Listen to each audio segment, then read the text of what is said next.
On parle souvent de ce qu'on gagne à développer ces 5 sens, n'est-ce pas? Eh bien moi, ces derniers temps, je me demande si en fait de 5 sens, l'homme n'en possède pas plutôt 24. Le toucher, l'ouïe, la vue, l'odorat, le goût, c'est pas trop rudimentaire et je ne peux pas m'empêcher de trouver le raisonnement simpliste. Pour vous donner un exemple, il y a par ici beaucoup de paulownia et de châtaigniers. Eh bien, d'ici une quinzaine de jours, on pourra différencier l'odeur des fleurs. Les fleurs sont les mêmes, pourtant leur odeur change.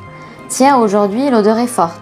Et si je sais que les fleurs ont commencé à pourrir, je crois que c'est parce qu'une sensibilité plus subtile vient jouer son rôle. Selon la température, l'humeur du jour, l'odeur que mon odorat perçoit change en fonction des sensations de mon organisme. Figurez-vous que j'ai lu dans un livre que l'homme possédait 12 sens. Mais vous savez, quand on organise sa vie sur la base de 24 saisons, il me semble que c'est encore trop peu. Et je me demande si l'organisme humain n'est pas tout bonnement articulé sur 24 sensations qui se déclineraient de 15 jours en 15 jours.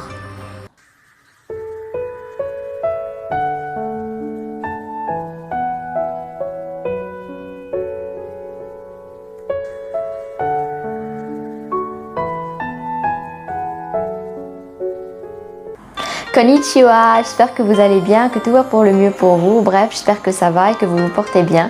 Moi, dans la vidéo d'aujourd'hui, je vous retrouve pour vous parler de ma dernière lecture. Il s'agit de La péninsule aux 24 saisons de Mayumi Inaba. Donc, ce que vous avez vu en début de vidéo était un extrait de ce livre-là. Pourquoi est-ce que je l'ai sélectionné? Parce que à la fois il rend justice à toute la poésie qu'il y a dans ce livre et en même temps il raconte un peu l'histoire du livre. Donc c'est pourquoi je l'ai sélectionné, mais je peux vous dire que j'ai juste passé tout mon temps et tout le temps qu'a duré ma lecture à surligner des passages.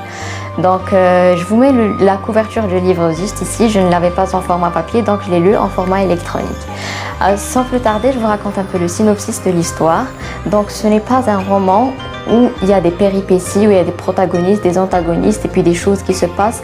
Non, pas du tout. C'est juste l'histoire de notre narratrice, donc une femme qui a un certain âge. Et je trouvais ça super charmant que l'âge de la narratrice n'ait pas été révélé, mais que nous l'ayons découvert à travers la lecture et en avançant de chapitre en chapitre. Donc c'est nous qui découvrons l'âge de notre narratrice. Donc notre narratrice est une femme qui est un peu en désaccord avec la vie et avec la vie citadine tout spécialement, donc tout ce qui est vie en ville. Elle décide alors de se retirer dans une péninsule japonaise. Donc cette péninsule-là où elle possède une maison, elle va se retirer là-dedans et y vivre durant une année. Nous allons suivre alors son aventure dans cette presqu'île, dans cette péninsule, et durant toute l'année. Comme vous avez certainement dû le deviner à travers le titre, donc la péninsule aux 24 saisons, durant cette année-là, l'année est subdivisée en 24 saisons et non pas en 4 saisons classiques.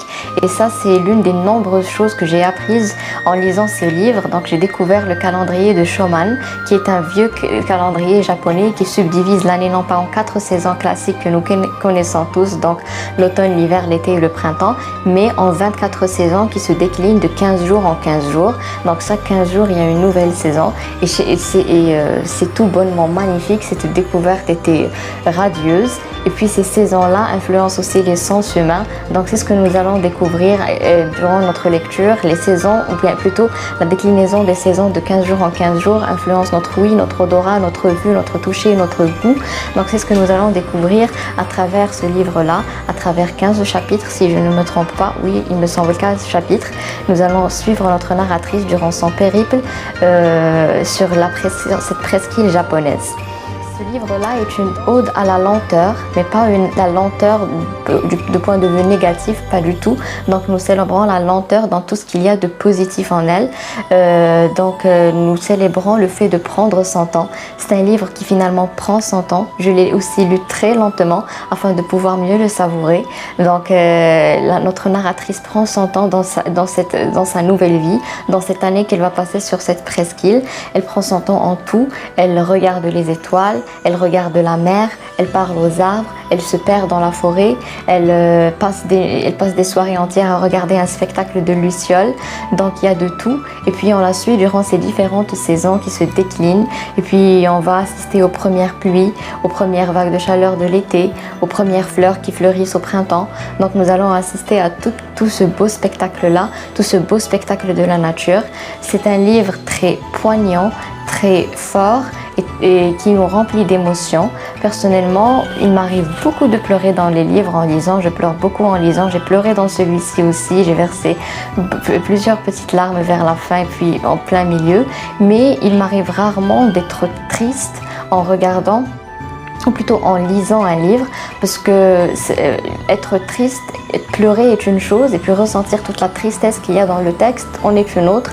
En lisant La péninsule aux 24 saisons, et je me suis sentie par moments extrêmement triste, toute la tristesse qu'il y a en notre narratrice, toute la tristesse qu'il y a dans le texte m'a été transmise, et ça c'est fort, c'est juste pour vous parler du pouvoir du texte, à quel point le texte est magique.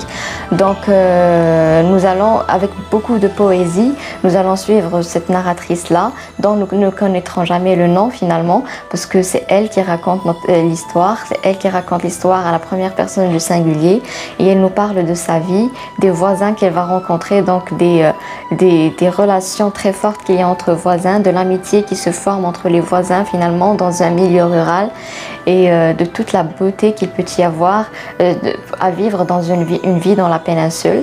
C'est finalement aussi un livre où l'on parlera beaucoup de deuil et de suicide. Donc durant cette année-là que nous allons vivre avec notre narratrice, nous allons assister et avoir droit à plusieurs flashbacks de sa vie d'avant, de sa vie à Tokyo, de sa vie quand elle était toute jeune, de sa vie quand elle était encore un enfant, et nous allons beaucoup parler de deuil, nous allons beaucoup parler de suicide aussi. Donc c'est finalement un livre très fort, très sérieux, qui nous passe de très belles valeurs, qui nous raconte de très belles choses. C'est pourquoi je pense que j'ai été charmée par chacune de ces lignes, et puis quand le tout est fait avec beaucoup de poésie, avec beaucoup de beauté, avec beaucoup de subtilité, on ne peut que aimer. Donc je ne peux que vous recommander cette lecture qui a été un coup de cœur absolu pour moi. Donc ce livre finalement est alors un retour à la nature, un retour à la nature de l'être humain tel qu'il a été avant que toutes les aléas de la vie ne viennent le métamorphoser.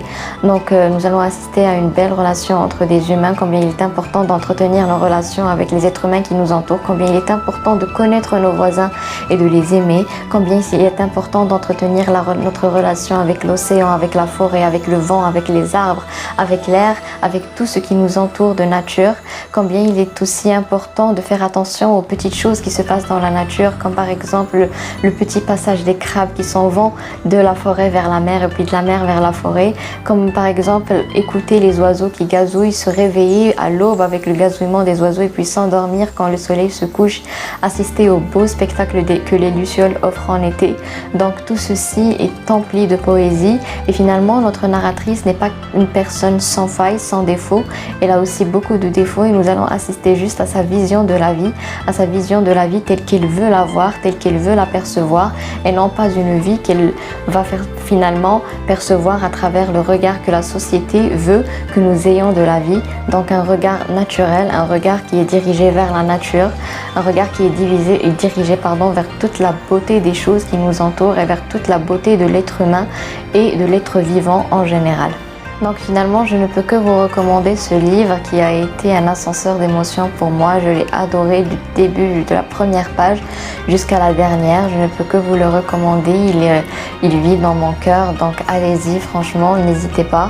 Je ne peux que vous le recommander. C'est un coup de cœur absolu. Je suis sûre que vous allez aimer d'ailleurs. Lisez-le en écoutant un peu de musique douce, peut-être un peu de musique japonaise traditionnelle pour vous mettre encore plus dans l'ambiance. C'est aussi un livre qui lève, comme je l'ai cité plus tard, le voile sur beaucoup de sujets importants tels que la mort, le deuil, le suicide, ou encore une chose dont on ne parle pas très souvent et dont on ne parle malheureusement pas assez, la peur de vieillir, la peur du vieillissement.